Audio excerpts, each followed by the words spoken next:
right, everybody. Good morning. Welcome to another episode of Psycho's Platters, always powered by coffee. This is an hour short episode today.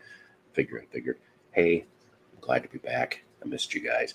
Things went well. Things went very well in the cataract surgery. Thank you, God, literally and figuratively. Before we get into any other bits of fun, what do I do on my morning shows? How do I start it out? The people that have watched this enough, oh boy, you'll remember, because here it comes.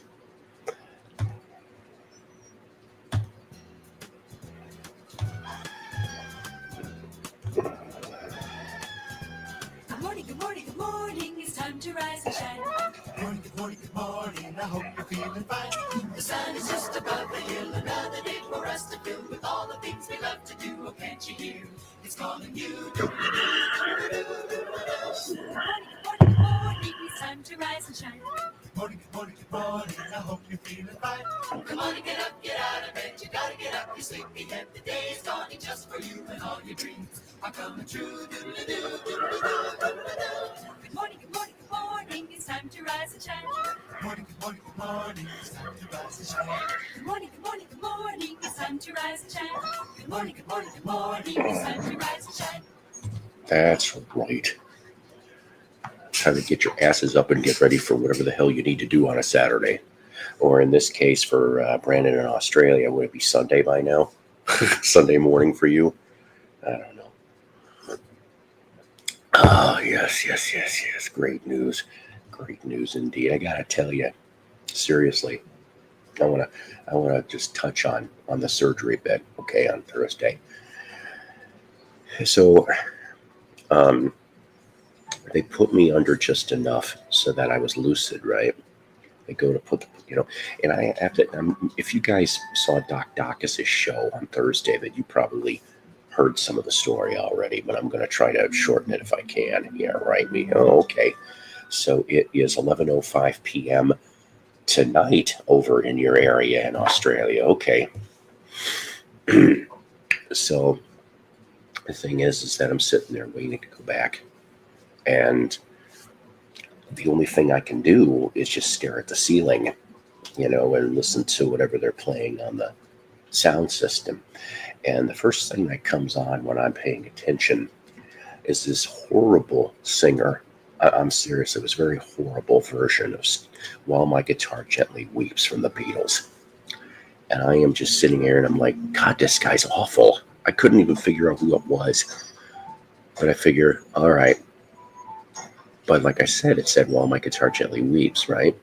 Goes into the next song, and it's some horrible singer dude singing Hall & Oates' Private Eyes, which then I start cracking up because the nurse catches me laughing and goes, "What's so funny?" And I said, "Are you doing like some specific playlist? Because the last two songs have been eye-related. Weeping is an eye motion and My Private Eyes." And she's like, she starts thinking, she goes, "I don't think so." And then we just shut up for a minute because we want to hear what the next song's going to be. Well, the next song comes on, and it's I hate to say this, horrible female singer. I honest to God, it was bad. But we knew there was no sight song in this one. So we're like, oh, okay, it was just a coinkydink. 10 minutes later, they roll me back, to get me prepped. They already gave me the juice. If I'm, like I said, I'm just in and out. I can hear everything going on, And so they're putting the eye covering on, and I'm hearing the nurse go off and go, "Alexis, play Aerosmith playlist." And I'm going, "Oh, the doctor digs Aerosmith. Okay, that's great." So they get into that, and the first song I remember was Same Old Song and Dance. Okay, fine. They get into the middle of the surgery, though, by then, right? And I start hearing, "I don't want to close my eyes." And I'm like, I started chuckling. Okay. I mean, just a little bit. And the doctor's like, while he's working, he goes, "What's so funny?" And of course, I can't talk. Like, whatever they gave me, I can't talk. Or I would explain. So to me, it was an inside joke. I know it was pretty horrible, but it was all eye related. See, yeah, I know. I didn't say that was going to be a great story, but needless to say, I will say this though. After they put the protective covering over and started working on things, it was like a psychedelic trip inside my mind. When they were working on that eye, there was flashes of color, different ones, green, red, patchwork colors, like all different kinds. I couldn't believe it, right? I saw the cones and the rods that they were talking about that are in our eyeballs. You can see them when you're in that kind of a state. And I'm like, wow, just completely wow. He goes off and he says, towards the back end of the surgery, he goes, okay, here it comes. And I'm like, and what he meant by that was to put the lens in, right? But I'm just like sitting here, I'm just enjoying this. I'm in no pain. I'm not scared, nothing. I'm just watching what's unfolding. And so he puts the lens in, and as soon as he does, there's a slight wave across my inner eye, just a little bit just like a water wave, really quick, and then it stops. I'm serious. It was crazy. Far out, man, but I don't want to do it again. Not if I can help it. So that was the end of that adventure. But Lord willing, everything's good. I'm on a regimen of eye drops. I took some before I came on here today. I got to do that for the next 2 weeks. I have a follow-up on Thursday. But they already, I had a follow-up yesterday. They tested my vision, and they said very good improvement compared to, obviously, the day before. So we are heading in the right direction, and this is what we like.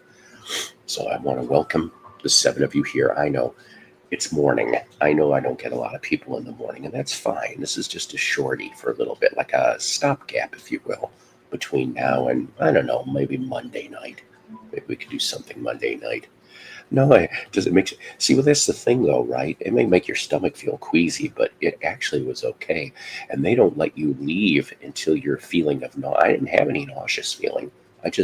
My throat was drier than the Sahara because you cannot drink water 2 hours before that surgery, and you can't eat after midnight. So I went to my kids' work at Waffle House at 9 o'clock at night, the night before, and pretty much had a big breakfast except for the waffle, which I put away for later. I know you don't have Waffle Houses in Australia, but I mean, just think of some Australian greasy spoon, whatever's good for that. How you doing? Good to see you. Yes, indeed. But speaking of breakfast, I was expecting you to wear an... I did wear one actually on Thursday into Friday. If you caught Doc Dacus's episode, I did have the stupid thing on, but it was needed. But it fell off on its own Friday morning, and I'm just like, screw it. I'm okay. Yeah, see, and how convenient that you say that McDonald's is open 24 hours in Australia. Oh, yes.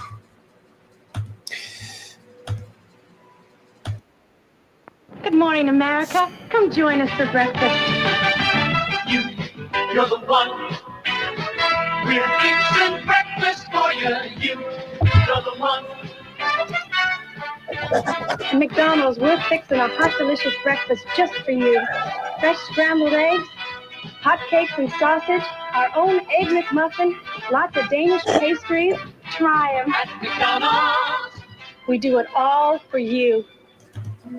That's right, they do it all for you, but when you're having that breakfast, that big breakfast, which McDonald's only started breakfast in 1975, that's right. I think it was 1975. And then it was, I think that year, or a year later, they actually started having drive-thrus. Yeah, they did. But you gotta have some coffee to wash it down, right? You gotta.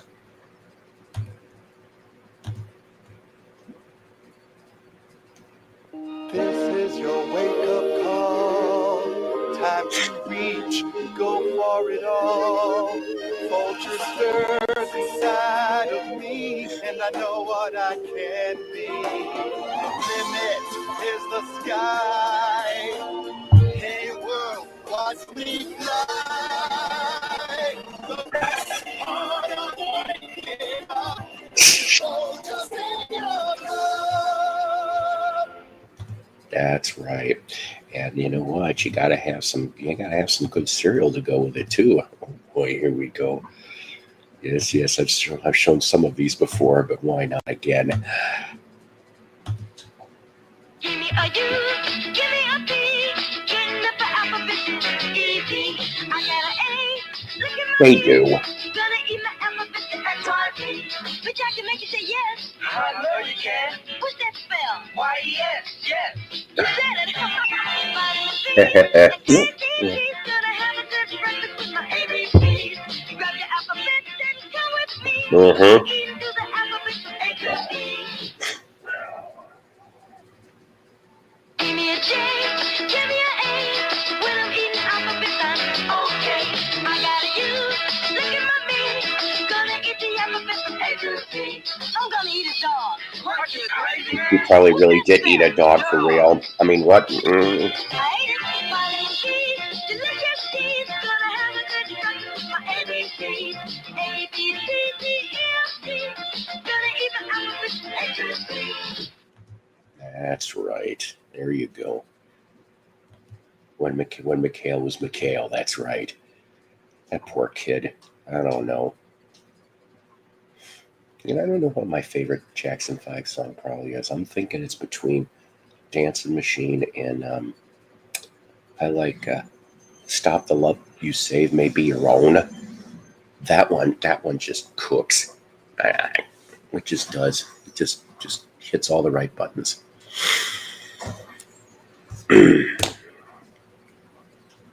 He probably was by his dad. I'll tell you, that dad, Mr. Jackson, Michael's dad, was an asshole. Boy, oh boy. And this is coming from multiple sources. Some even say that he might have, I'm not even going to tell you the word. You can figure that out.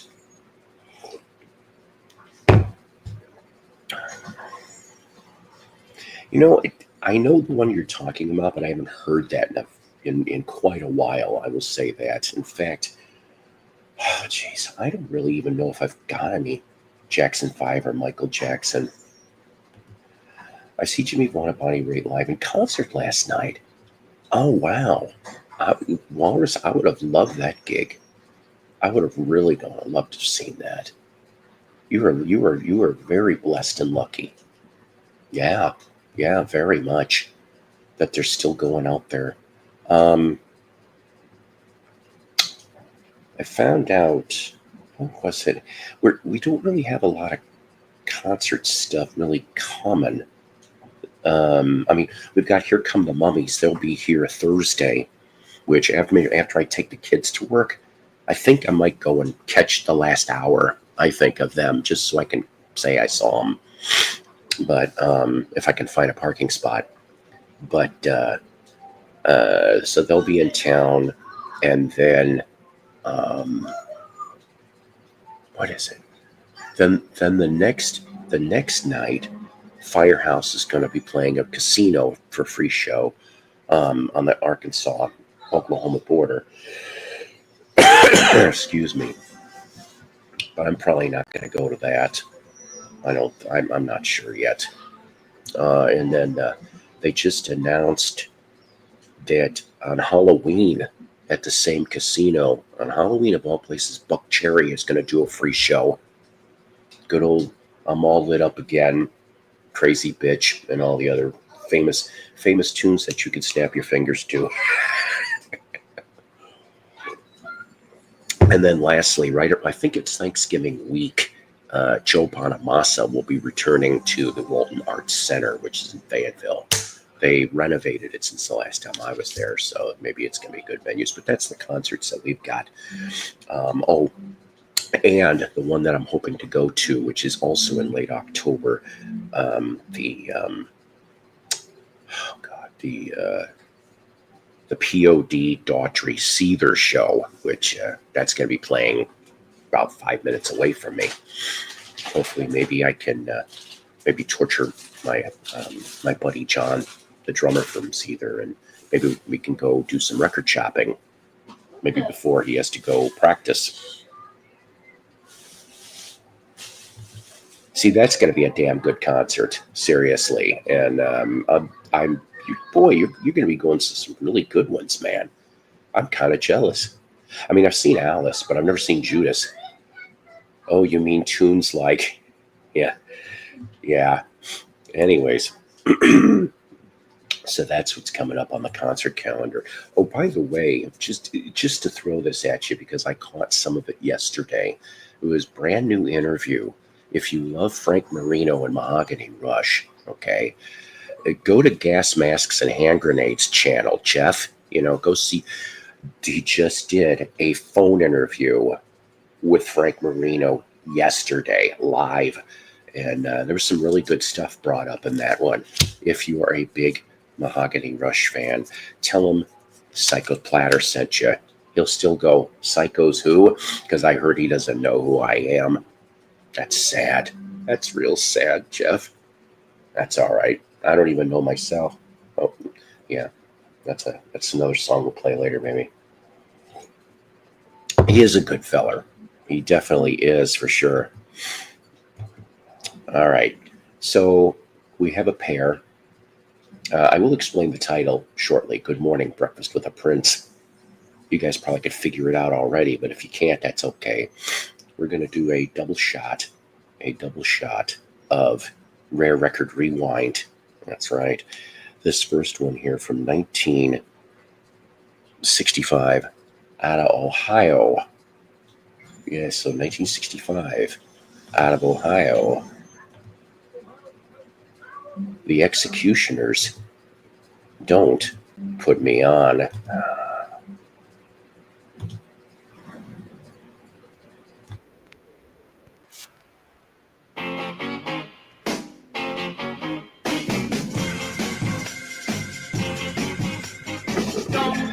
We'll talk about that in a minute.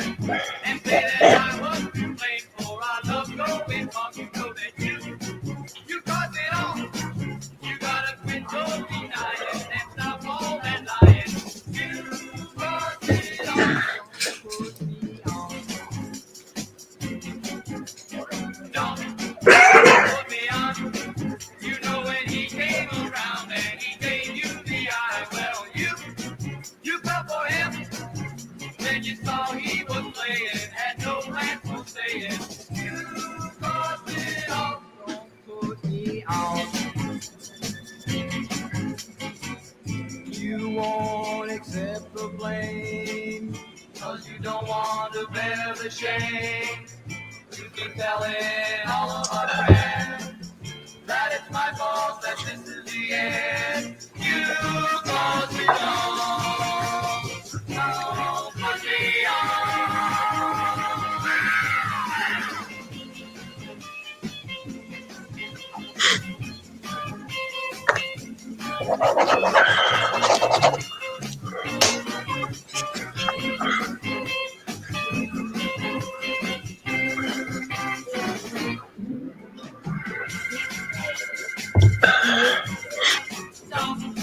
Don't put me on and say that I was to blame for our love going wrong. You know that you caused it all.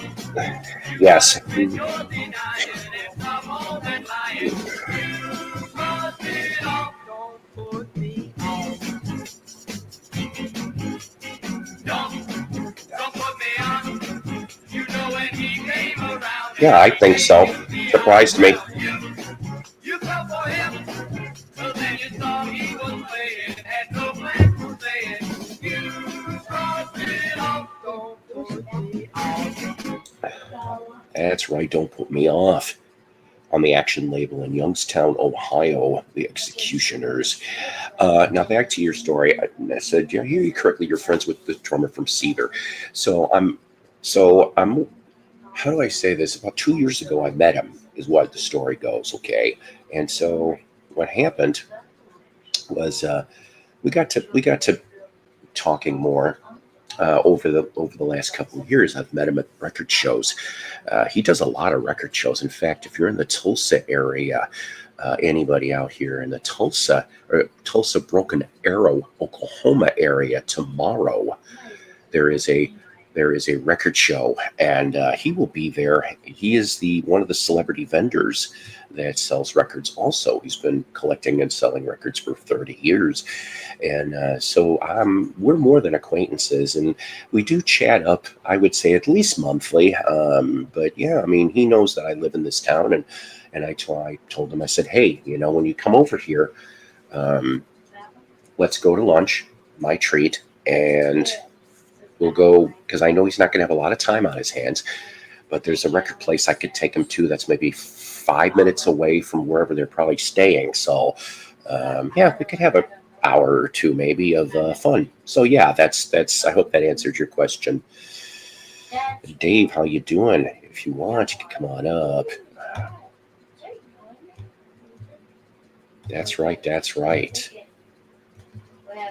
Anyways, he's a good guy, though.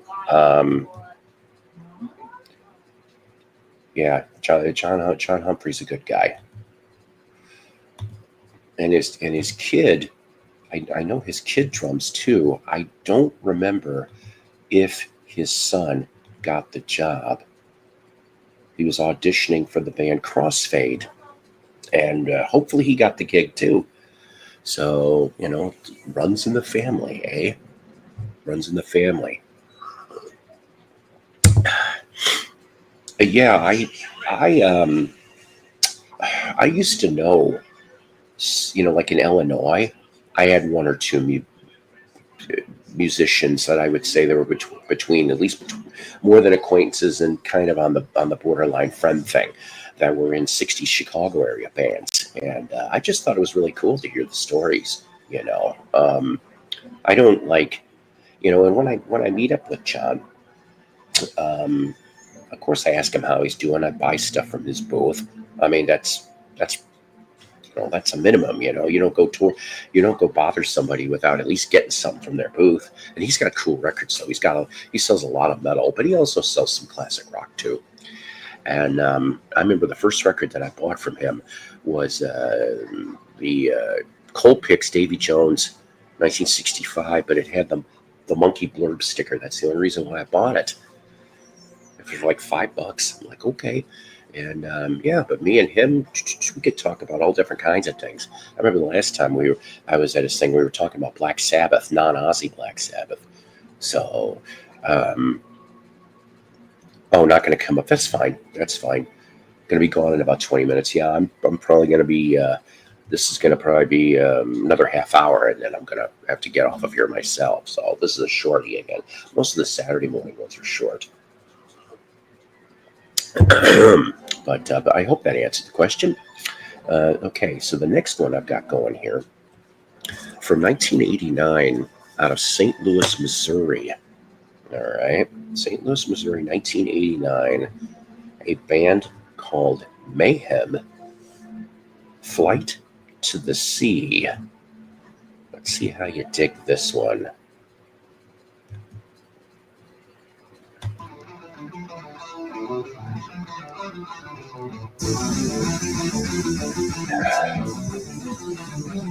Nice.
That's right.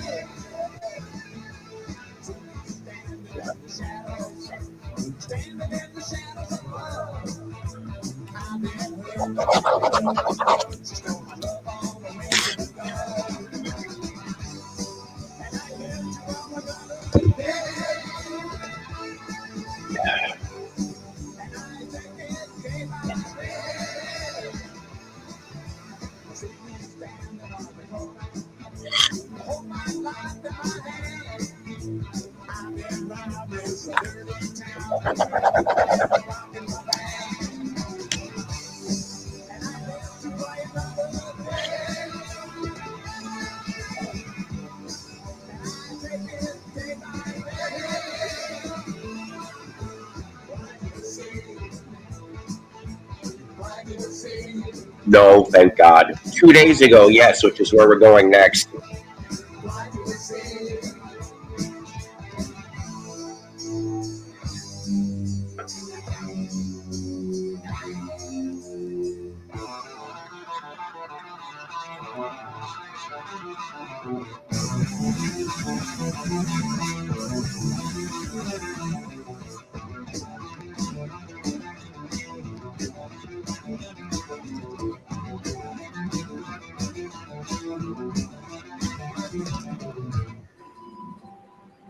That's right, from 1989, St. Louis, Missouri, Mayhem with Flight to the Sea.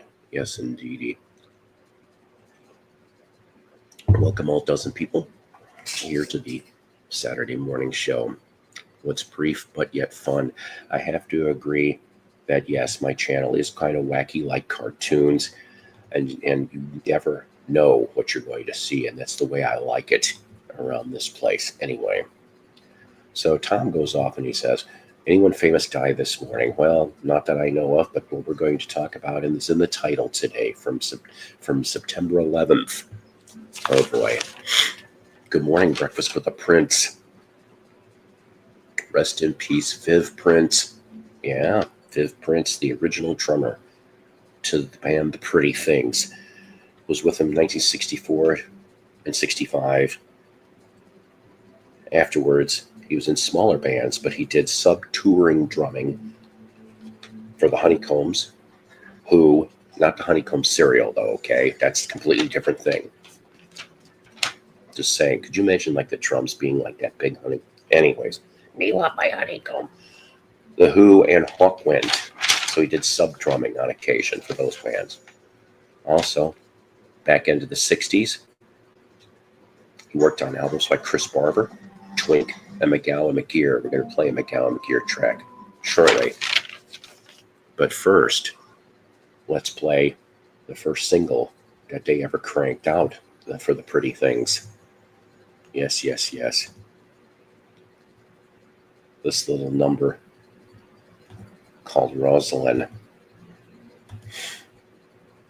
Declared that was one of his early influences into the drumming work. Right. Hello, James.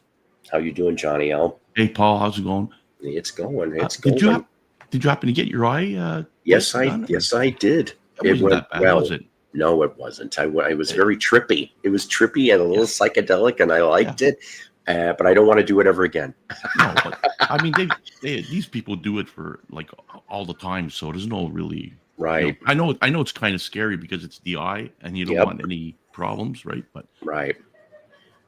So, but my wife had her 2 eyes done. Now I don't know whether it's for cataracts or laser, to get the film off her eye or something. Like could have been cataract too. Yeah. But she was kind of scared too about it. But I like that. What the Johnny L? I know.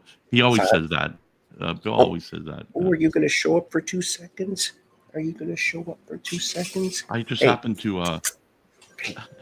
I was laying in bed and I was on my phone checking out the YouTube to see what's going on because we're having there's supposed to be a big rally going on in Ottawa for something to do with the Free Canada or something like that. I don't know what it is, but then I happened to see you pop up like the notifications. I gotta go see and have a nice cup of tea or coffee. There you go.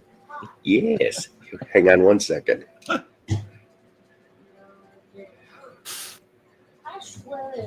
Hey, Dave. Hey, your public awaits you. Yeah. Mm-hmm. Your public awaits you. She looks so thrilled. Oh yeah, right. She's been pretty vocal today since she got up around 7, weren't you? We were playing at each other, and all right, whatever, go. I'd like to say I watched your. You used to love me. I watched your video. Your I think it was a day or two ago. You had a couple 45s on. There was one wheat. Yes. Sunshine, Yes. and then there was the other 45. Very interesting 45s, I must say. And then you were talking about what do you call it? Paul McCartney and stuff, and how it's really. I think it's just going overboard with this anthology stuff and stuff like that. You know, like I got Wings Over America. This one. Oh, there you go. Yes. Yes. A great record. A great live record for Wings. Yeah, this three set record, and I have a poster in it too. Yes. Right. And I got this one, right? This one. Okay. Yes, the one had clapping. And I think that's enough for me. Sure. You know, Sure. I don't want to go overboard with all that stuff. Definitely understand. You know, and I think these anthology things are starting to get a little out of hand. I don't know. I'm getting fatigue about it. I guess I'm sure some other people are too. Like I get you. But I get you. Speaking of that, Wings Over America, though, I had a bootleg a long time ago. I wish I still had it. I lost it in a move or something. Either that or somebody 5-fingered it. Wings Over Melbourne, which is another really good show. That was from 75. Oh. That show, and maybe and if Brandon's still here, he'll know. But maybe he knows about that one. But I'm like that. I thought was a great show too. But it was just like, but I was so incensed the other day when I was talking about because I mentioned this on Doc Dacus's show, okay, and I think I might have briefly touched on it on Rachel's. I can't remember, but I went off and I played somebody posted on YouTube. I think it was 2 years ago, and I just tripped on this week. There was a bootleg of London Town rough demos and outtakes. And so I heard there was like 2 outtakes, all right, out of the rough demos and stuff like that. And I said, okay, well, one of them I think could have landed on the album. The other one, which was Boyle Crisis, that one was just plain goofy and silly, you know, but still, you know, to hear something you've never heard before. You know, but they need to knock the shit off, okay, and put these 2 last things out, and you know maybe they'll realize, well, if we finally put this product out, they'll shut up about it and they'll just bitch about something else instead. And you know, we are like, and you know, Paul, you mentioned that, you know, if you have a compilation album of McCartney and all that, really, with all the original songs, with all the songs that are on it, what more do you want? Like this one has all the songs that I like, you know. Yeah, right. It has right. Let Die, the whole bit, right? So I'm satisfied with that, right? I don't need any other, you know, any other songs. Maybe, but I'm not an expert on that Wings Over the World special, so I'm sorry, I don't know. Yes, it was on a record. It was, I think if I remember correctly, it was also a triple vinyl set for the Melbourne stuff, if I remember right. It's been so long. I managed to pick that thing up in the 90s, in the early 90s, when just as I was about to take a break from record collecting per se, and even though I would keep finding stuff anyway, but I was more into cassettes and CDs at that time too. Yes, yes, John's here, everybody's here. I need to get some more coffees, but let's cue into the next thing. So Pretty Things 64, 65, and then by the end of 65, that was pretty much the end for him in that band anyway. But he does do a solo single in 1966. This was mid-90s. I saw that special. Haven't seen that thing in forever. I don't know if I have it all, to be honest with you. There's, my memory isn't so good on some things anymore. There is a full video from one of the Australian concerts. I would love to see that. That is for sure. We had just had that set in the store, and Jimmy played every record. See, that's cool. So I bring to you Viv Prince, Light of the Charge Brigade. See what I did there? That's what this is called, Light of the Charge Brigade.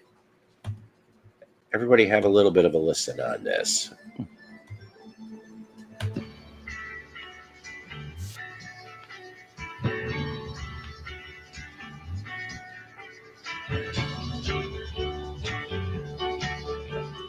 I love you, but I don't want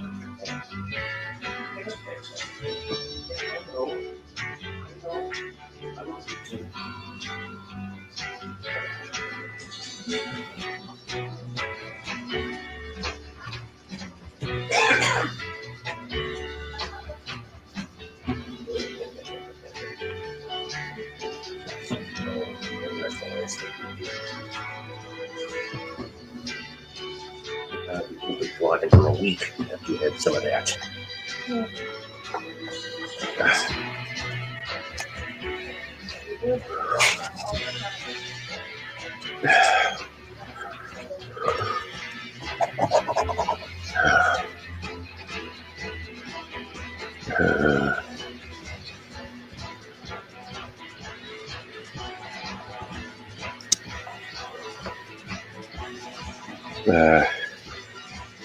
Completely understand, Bill.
So the picture you just showed, that's the guy that's on here?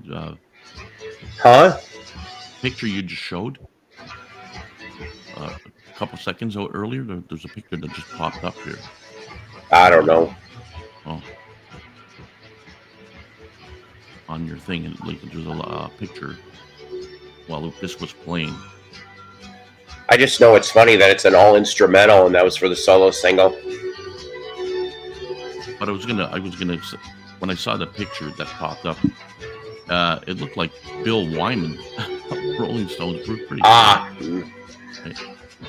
In my opinion, anyway, it looked like in his younger days. All right, Light of the Charge Brigade, Viv Prince's solo single from 1966. The flip side is Minuet for Ringo. That's what the flip on that is. Which gets us into a little bit of a short segue. It kind of connects us to one Beatles solo session spotlight today, considering that Viv Prince, of course, has died. And we mentioned earlier that he did some drumming for McGowan McGear. And this track here that I'm going to play you, it's kind of a short one called Living Room. And so who do we have on this other than Viv Prince? Well, Paul McCartney, co-producer, and plays bass on this track. Dave Mason, John Mayall, Graham Nash, and Paul's girlfriend, Jane Asher, is in the background of this thing. I present McGow and McGear's living room. I know that'll allow there's other little strange bits. I played a few weeks ago one that had Jimi Hendrix, ex-art student, had Jimi Hendrix on it, and all those people I just told you. So kind of strange. Yes.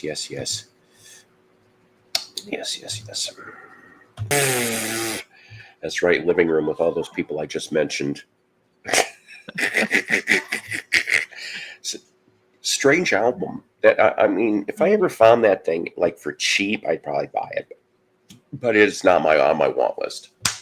God. Even if Paul is all over it, and like I said, Hendrix is on a track, and there's a lot more people other than the ones that I mentioned that were on other songs for that album. I was just like, wow, that they were able to pull all those people, to do that. But yeah, I guess I could hear Paul singing this. It'd be like one of those songs where he could go and phase from that and do.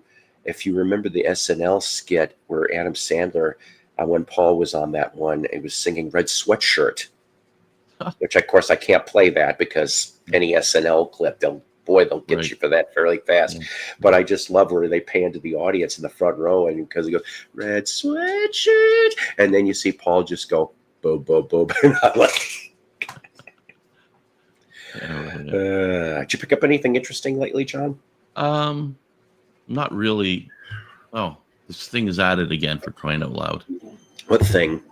Oh, that issue. I had it fixed, and now it's back. Where the Microsoft adjusts your volume by itself. Oh, I hate that. Oh, it's at it again, and I thought I fixed it.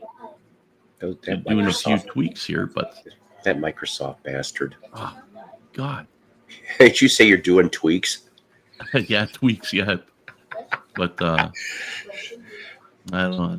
For some, that's how they get up in the morning. They got to do that. I'm hoping today I'm going to make a short visit to a friend of mine in the next town over, and maybe on my way back, I'm going to try to hit up an antique mall and a resale. I'm going to hit up a Goodwill too today, I think. So maybe I'll come up with some stuff. I don't know. It's always a crapshoot. I have not found a lot this year. I will confess. Part of it's because of this, but I'm always going on the cheap. I found a lot more CDs and books so far this year than I really have found vinyl, and I kind of feel very bummed out because when I did go, I think it was last week, I hit up a nice pocket. It was in a red Rubbermaid tote, a nice pocket of R&B, borderline jazz, and some other stuff, right? And I'm like, oh man, I'm starting, what I always do is when I'm looking through stuff like that and the condition is decent on the outside, okay? Because I'm sorry, I'm one of those picky. I'm not going to take a cover that's all ripped to shreds. It's not going to happen. Right. I know you don't play the cover, you play the record. But the point of the matter is I'm very picky when it comes to that. So I'm like, if the cover looks good, I'm like, okay. So I start pulling things for perspective looking. Get my pile, take my pile, move it over somewhere else, away from the other stuff so that I don't have to deal with anybody else. Start going through everything. Okay, look both sides. Okay, is it feather scratches I could deal with? Deep scratches, no. Put it right back in the box, right? So they had stuff from like the Dells, the Whispers, Chic. Wow. Okay, they even had this to me. I cracked up about this. A MoFi Al Jarreau, and I'm going. They actually decided to give Al Jarreau a MoFi treatment. Guess what? There was something wrong with every one of those damn albums. I was so mad. Buck a piece. Wow. Buck a piece. If I thought they were salvageable, I would have bought them. And then I'm like sitting there going, you're all going back into the pile. I don't know. And this place is usually good. Usually I don't want to call it a honey hole for 45s, but I've hit some really good 45s out of this place from time to time. And I'm just waiting for that to happen again. Right. because. Right. But I think it was like last winter I went in there and I walked out 50 cents a piece. I walked out with a stack this big, and I was Wow. just like, yeah, 50s and 60s. I'm like, you betcha, baby. Somebody's Yeah, got to take really. it. Yeah. Might as well be me. Yeah. But yeah, so hopefully maybe I'll find a couple things. I don't know. Yeah. I don't know. I think I'm satisfied with what I have. So Well, let me tell you this though, okay? I have a friend of mine who I think maybe this weekend we're going to get together for coffee. I hope, and I'm going to ask him because I know he wants to give me two. I'm going to guess they're this size plastic tubs. He was given a bunch of 45s. Well, he went through them, and this is what So obviously, this is going to be picking through seconds. But I'm like, I have no problem with this. So it's like he's going to kindly give me these things gracefully, and I'm like, well, thank you for that. We do this once in a while. We trade off and banter and things, and I'll just go through what I think might be interesting and keep whatever I might keep. And then I said, well, this is what I'm going to do with them. If it's all right with you, I'm going to give two other friends of mine, and whatever the two friends don't want, then I'll just take them to some local charity shop and just let them have what's left of all the pickings nobody else wanted. Right. I've been sharing. That's a good thing to do. I used to fix skips and records with a sewing. I am, you know what? That's risky. That's very, very risky. But, I'll tell you what I used to do with the skips and the records. Okay, fine. Toothpick, maybe. This is the reason why I put the penny on the stylus. When I was a kid, what do you expect? This is before I started playing that, but it worked. It worked, though. Yeah. Just putting that penny on there, Sometimes a dime would be all you really needed. Sometimes even a toothpick would work. Yeah, that's true too, I guess. Not all the time, but I don't know. I'm not a record surgeon. What can I say? If I can play him, I'll play him. If I can't, I can't. My friend, he's got better faith, better faith than I do in some records. Because, like I said, when I played the Moving Targets on my last show from Flo and Eddie, and I said it was a white label promo, really good record. I highly recommend it to people. But what he found in all the piles, because it was $5 a piece, he pulled out this Jack Scott album on top rank in stereo top rank. And I'm like, I saw that thing first, and I looked at it and I'm like, oh man, there's but in one of the tracks, I'm like, that's why I put it back. He bought it. And I'm sitting there going, didn't you see he goes, yeah, he goes, but I think I'll be able to fix that. And would you believe he damn well did? I was like, more power for you, buddy. But yeah, it was except for that one track. I mean, the album wasn't completely clean, but it wasn't stomped on by an elephant. Jack Scott. I'm just like, yeah, Jack Scott. That's a name you don't hear. Very, very. It's very. I have a bunch of Jack Scott 45s, but I mean, I don't have any LPs from Jack. And the ones I have come across, like I think I tripped on some Capitol stuff. Yeah. They were all destroyed. I'm like, I can't do anything with this. Mm-hmm. Yes, Wyoming Dave did go split to the yard sale. Hopefully he'll find himself some really good finds. I got to tell you, I used to be a very avid garage sale-aholic in the 70s, 80s, and 90s, and a little bit when I came down here in Arkansas. Johnny, I'll tell you, one of the best garage sales that I hit in town, just across town, actually, they were getting ready to close up. Right. And when I got there, it was like 3 p.m. or something on a Saturday. And I'm just like, well, do you mind if I take two? No problem. Go ahead and look. And they were like, there was this big box. And I look into the box, and there's probably about a stack this high of 45s. And I just start looking through them really quickly. And as soon as I saw Federal, King, I'm going, oh my. I said, how much for the 45s? 10 cents a piece, but if you take them all off my head, this was like in the late O's. 10 cents a piece. If you take them all from, I go, well, $2, do you? $2 is just fine. And I'm like, and I'm like, yeah. Oh, yes. I mean, I'm trying to think what I found out of there, but Hank Ballard Midnighters. There was that was probably one of my last really good finds down here so far. Well, you've found yourself a few good records probably in that pile. You betcha. Jimmy is always play grading the records as they come in to price them out. Well, that makes it. We had Blizzard of Oz come in. It was just, yeah, see, and that's sad. That's real sad. And that's great that he play grades them too.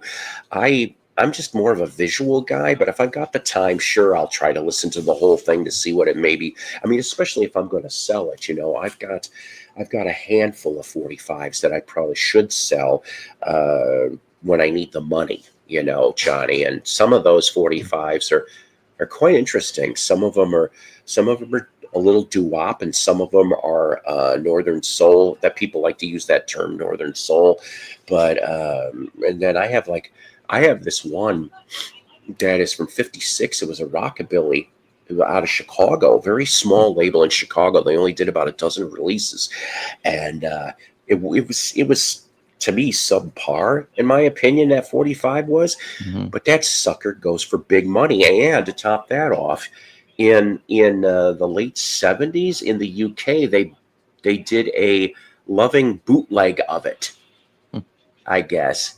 They made sure that it was different. I think it was like they either stamped the numbers in instead of the writing, or it was the other way around. I can't remember, but that's how you could tell. And it was a little lighter. Because I could kind of tell that mine's original, because this was a heavy sucker for a 45. And I was just like, I found that for a dime in a box of 45s in one of the shops I frequently frequent. And this was like close to between 10 and 15 years ago, and I picked it up for the label, Johnny. I'm like, for 10 cents, you're not, so what? If you screw up, you screw up. $1 is one thing. 10 cents, I'm like, I'll take the whole damn thing. Doesn't matter. So, yeah, exactly. And it's easier that way. You just look through a handful of them and go, okay, this might be worth it. And then if in the long run, it'll work just fine. It'll work just fine. I have probably maybe 30, 45s. That's about it. But I have the ones that I really wanted anyways. Like I picked up from, I think it was from eBay or Discogs, I'm not sure. Sugarloaf. Don't Call Us, We'll Call You. I love that song. And I picked and I didn't really want to buy the whole album. I just wanted the two songs. Don't Call Us, We'll Call You, and what was the other one? I remember finding out. No, that's not it. The other song from Sugarloaf, Green Eyed Lady. Popular. Yeah, Green Eyed Lady. Yeah. So I just wanted those two songs. So I ended up buying the 245s. With the songs. Kind of sad. And then I got some 45 Beatles and stuff like that. So I'm really satisfied. And then I also got like 45s that from way back in the 70s and stuff like that, like Dan Hill and all this other stuff, like oh sure, what do you call it? My memory's not that great. It's either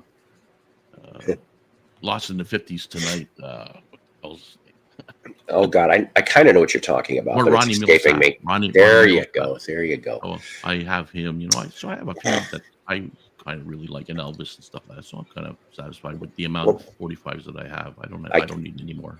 I probably got about between 500 and 1,000 that I know of at this point. That's a lot. It's a lot, but I give away some from time to time, and stuff like that. Well, for Johnny L and the rest of you guys out here, I got 2 songs left in the queue, and this is one of them. And I like this song. I haven't heard it in a while, so let's listen to this, shall we? I love that damn song. I remember that being played all over the summer of '75 on the radio. Oh my God! And then, of course, if most people don't know this, the touch tones that are played in the song is the asshole that rejected the Sugarloaf song. I'm like, I love it. It's like a personal FU. It is like, here we go. We're going to give you this. That's what I was thinking too. I like the both Green Eyed Lady and the other one. And have you seen? You probably know this one, of course. And here, I'll hold it from the Rolling Stones. Yes. Okay, it's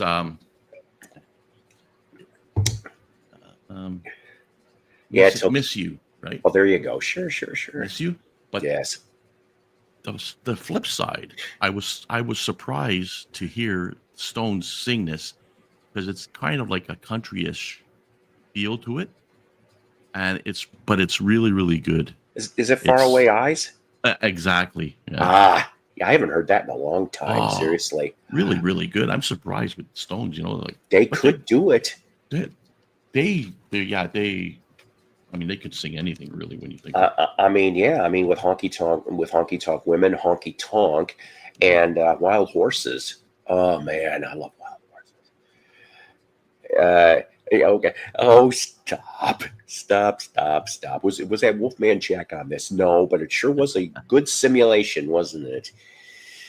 Oh, We got yes. yes. I seen the video of "Don't Call Us, We'll Call You," and Wolfman Jack apparently made an appearance on stage when they were playing and did that.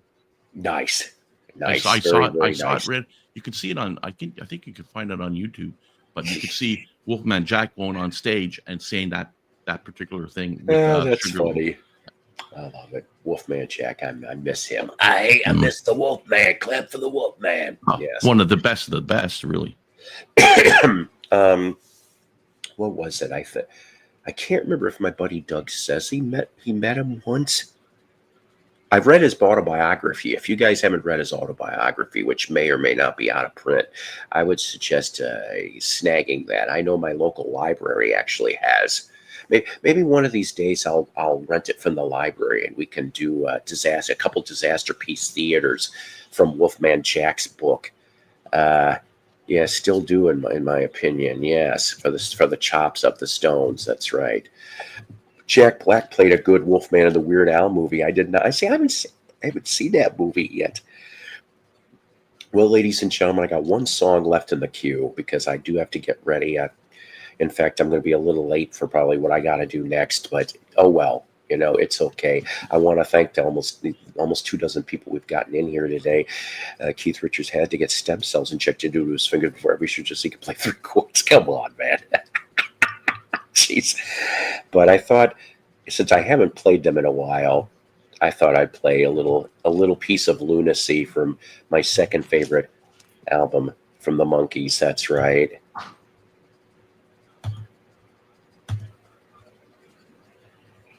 That's right, from the 1967 album Headquarters, Randy Scouse Git, which I guess is kind of a swearish word type thing in the UK. They couldn't release it like that, so they called it alternative title instead. Mm. Yeah, really, eh? Uh-huh. Yeah, Paul's treatment therapy is really treated at 11. Yeah. Anyways, that's right. Season 2, you couldn't escape it. I've never heard that song before. That's different. Oh, I love it. I love that whole scat thing. It's beautiful. Yeah. Anyways, I want to thank everybody. I want to thank Johnny L for being here. I want to thank everybody for watching. Have you guys, I'm hoping maybe we're shooting for maybe a Monday night show. We might do a Monday night show. I don't know. I'm not going to promise because I'm off all week. So maybe Monday night we'll do one. But until then, everybody, take care. God bless. Rock on. And of course, it's time for an old fat bearded man to chew a 45. Peace, everyone. Psycho's Platters is a Love Peace production.